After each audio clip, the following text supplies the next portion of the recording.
শ্রীমদ্ ভগবদ্গীতা অনুবাদ স্বামী রামসুখ দাস 15তম অধ্যায়ের 16তম শ্লোক। দ্বাবিমৌ পুরুষৌ লোকে ক্ষরশ্চাক্ষর এব চ ক্ষরঃ সর্বাণি ভূতানি কূটস্থোহ ক্ষর উচ্যতে।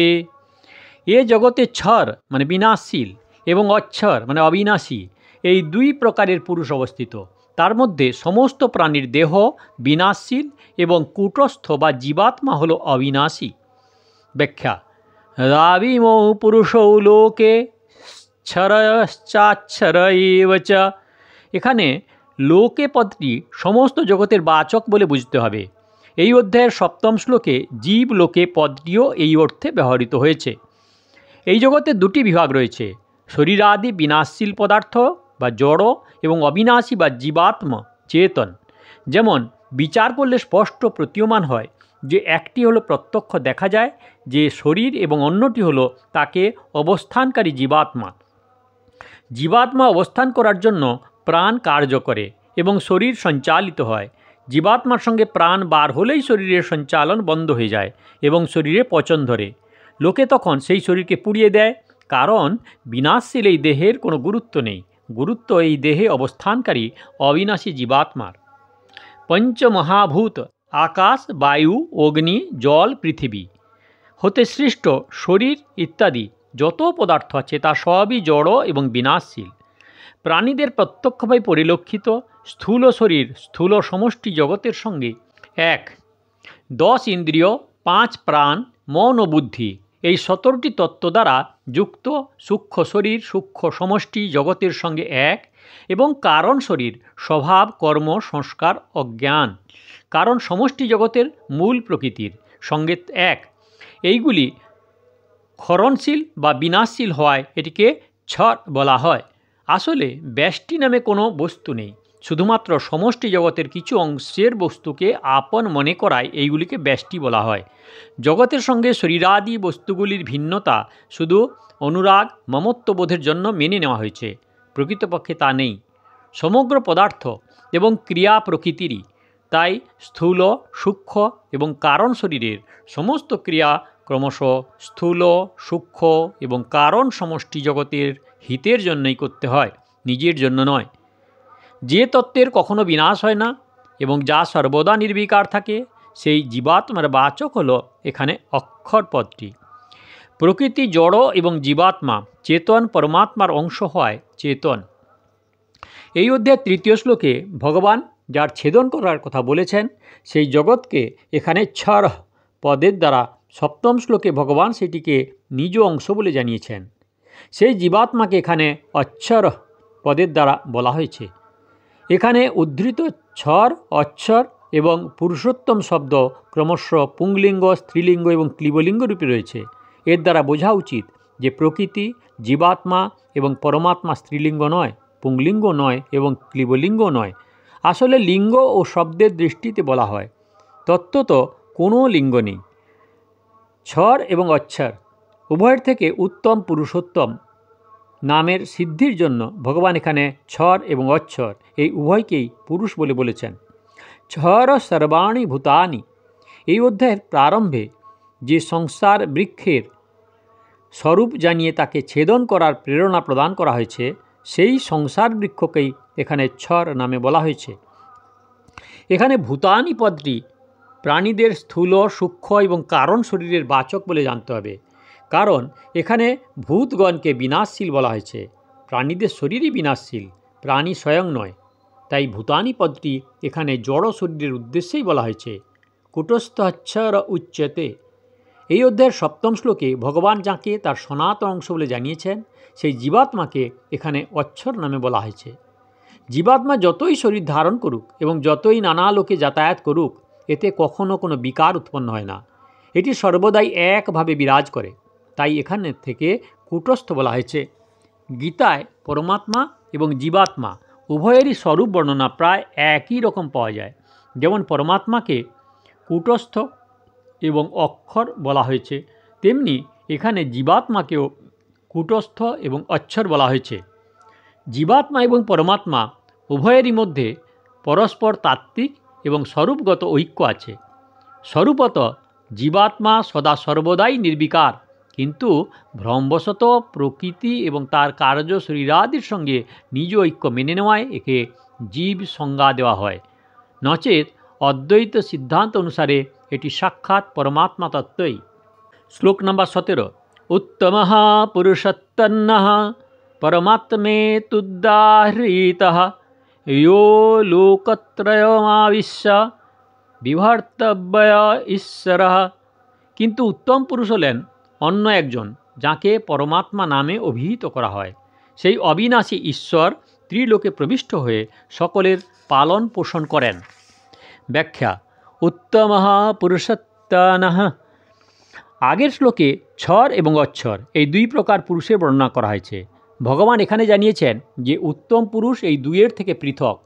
এখানে অন্যঃ পদটি পরমাত্মাকে অবিনাশী অক্ষর বা জীবাত্মা থেকে পৃথক বলার জন্য নয়, তার থেকে বিশেষ রূপে জানার জন্য ব্যবহৃত।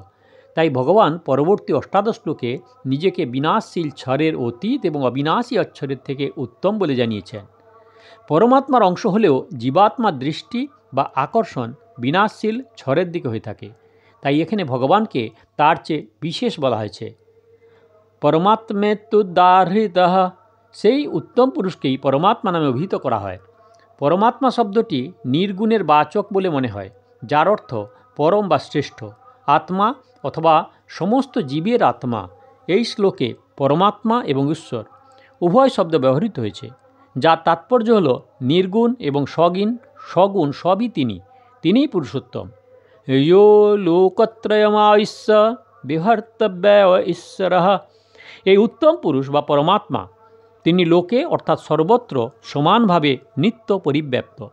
এখানে বিভর্তি পদটির তাৎপর্য হল যে প্রকৃতপক্ষে পরমাত্মাই সমস্ত প্রাণীদের ভরণ পোষণ করেন, কিন্তু জীবাত্মা জগতের সঙ্গে নিজ সম্পর্ক মেনে নেওয়ায় ভুলবশত সাংসারিক প্রাণীদের নিজের বলে মনে করে তাদের ভরণ পোষণের ভার নিজের উপর নিয়ে নেয়। তাতে সে অকারণ দুঃখ পেতে থাকে। ভগবানকে অব্যয় বলার অর্থ হলো যে সমস্ত লোকের ভরণ পোষণ করতে থাকলে ভগবানের কোনো ব্যয় বা খরচ হয় না, অর্থাৎ কোনো কিছুতেই তার কোনো প্রকার অভাব হয় না। তিনি সর্বদাই একইভাবে বিরাজ করেন। ঈশ্বরঃ শব্দটিকে সগুণের বাচক বলে মানা হয়, যার অর্থ হলো শাসনকর্তা। মর্মার্থ। মা বাবা সন্তানের পালন পোষণ করলেও সন্তানের ধারণা থাকে না যে কে আমার পালন পোষণ করছেন, কিভাবে করছেন এবং কেন করছেন। এইরূপ ভগবান যদিও প্রাণীমাত্রেরই পালনকর্তা, তবুও অজ্ঞান ব্যক্তিগণ ভগবানের দিকে দৃষ্টি না থাকায় এই কথা জানতে পারে না যে কে আমার পালন পোষণ করছেন। ভগবানের শরণাগত ভক্তই শুধু ঠিকভাবে জানেন যে একমাত্র ভগবানই সকলকে সম্যক রূপে পালন পোষণ করছেন। পালনকালে ভগবান কারও প্রতি পক্ষপাতিত্ব করেন না। তিনি ভক্ত, অভক্ত, নাস্তিক, আস্তিক প্রভৃতি সকলকেই সমানভাবে পালন করেন। প্রত্যক্ষ দেখা যায় যে ভগবান সৃষ্ট জগতে সূর্য সকলকে সমানভাবে আলো দেয়, পৃথিবী সকলকে সমানভাবে বহন করে, বিশ্বায়ন আর অগ্নি প্রত্যেকের খাদ্যই সমানভাবে হজম করায়, বায়ু সকলের শ্বাস গ্রহণের জন্য সমানভাবে প্রবাহিত হয়, অন্ন জল সকলকে সমানভাবে তৃপ্ত করে ইত্যাদি। শ্লোক নম্বর 18। यस्मात् क्षरमितोऽहमक्षरादपि चोत्तमः अतोऽस्मि लोके वेदे च প্রথিতः পুরুষোত্তমঃ। আমি ছরের অতীত এবং অক্ষরের থেকে উত্তম, তাই লোকের মধ্যে এবং বেদে পুরুষোত্তম নামে আমি প্রসিদ্ধ। ব্যাখ্যা। यस्मात् क्षरतीतोऽहम्, এই পদটিতে ভগবানের বলার তাৎপর্য লই যে ছর বা প্রকৃতি নিত্য পরিবর্তনশীল এবং আমি নিত্য নিরন্তর নির্বিকার রূপে একইভাবে বিরাজ করি, তাই আমি ছরের অতীত। শরীরের অতীত ব্যাপক, শ্রেষ্ঠ, প্রকাশক, সবল, সূক্ষ্ম, ইন্দ্রিয়াদির অতীত মন, মনের অতীত বুদ্ধি। এইরূপ একটি অপরের অতীত হলেও শরীর, ইন্দ্রিয়, মন ও বুদ্ধি একই জাতির, এগুলি সবই জড়। কিন্তু পরমাত্মা তত্ত্ব এর অত্যন্ত অতীত, কারণ তা জড় নয়, তা চেতন। অক্ষরাদপি চোত্তমঃ, যদি পরমাত্মার অংশ হয় জীবাত্মার বা অক্ষরের পরমাত্মার সঙ্গে তত্ত্বগত ঐক্য থাকে, তা সত্ত্বেও ভগবান নিজেকে জীবাত্মা হতে উত্তম বলে জানিয়েছেন। তার কারণ হলো পরমাত্মার অংশ হয়েও জীবাত্মা ক্ষরের জড় প্রকৃতির সঙ্গে নিজ সম্বন্ধ মেনে নেয় এবং প্রকৃতির গুণাদিতে মোহগ্রস্ত হয়ে পড়ে, কিন্তু পরমাত্মা কখনোই মোহগ্রস্ত হন না। পরমাত্মা প্রকৃতিকে নিজের অধীন করে ইহলোকে আসেন এবং অবতারত্ব গ্রহণ করেন, কিন্তু জীবাত্মা প্রকৃতির বশীভূত হয়ে ইহলোকে আসেন। পরমাত্মা সর্বদাই নির্লিপ্ত থাকেন, কিন্তু জীবাত্মার নির্লিপ্ত হওয়ার জন্য সাধন করতে হয়। ভগবান নিজেকে ক্ষরের অতীত এবং অক্ষরের হতে উত্তম বলায় এই ভাবও প্রকটিত হয় যে ক্ষর এবং অক্ষর দুয়ের মধ্যে পার্থক্য আছে।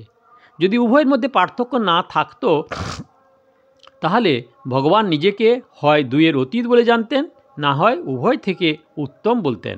সুতরাং এটি প্রমাণিত হয় যে ভগবান যেমন ক্ষরের অতীত এবং অক্ষর হতে উত্তম, তেমনি অক্ষর ও ক্ষরের অতীত ও উত্তম। অতোহস্মে লোকে বেদে চ প্রথিতঃ পুরুষোত্তমঃ। এখানে লোকে পদটির অর্থ হল পুরাণ, স্মৃতি ইত্যাদি শাস্ত্র। শাস্ত্রে ভগবান পুরুষোত্তম নামে প্রসিদ্ধ। বেদ হল শুদ্ধ জ্ঞান, যা অনাদি। সেই জ্ঞানই আনুপূর্বী রূপে ঋক, যজু ইত্যাদি বেদ রূপে প্রকটিত হয়েছে। বেদেও ভগবান পুরুষোত্তম নামেই প্রসিদ্ধ। আগের শ্লোকে ভগবান বলেছেন যে ক্ষর এবং অক্ষর উভয় থেকেই উত্তম পুরুষ পৃথক। সেই উত্তম পুরুষকে জানাতে গিয়ে ভগবান এই রহস্য প্রকটিত করেছেন যে সেই উত্তম পুরুষই আমি। এ হলো 15তম অধ্যায়ের শ্লোক নাম্বার 16, 17, 18। দয়া করে সাবস্ক্রাইব করবেন, লাইক করবেন, শেয়ার করবেন, কমেন্ট করবেন। গীতা ভক্তরা এই শ্রীমদ্ ভগবদ্ গীতারূপী সাধক সঞ্জীবনী যদি শুরুর থেকে শুনতে হয়, কাকন বাসুতে ক্লিক করে ভিডিও দেখুন, আর আগের ভিডিওর জন্য দয়া করে অপেক্ষা করুন।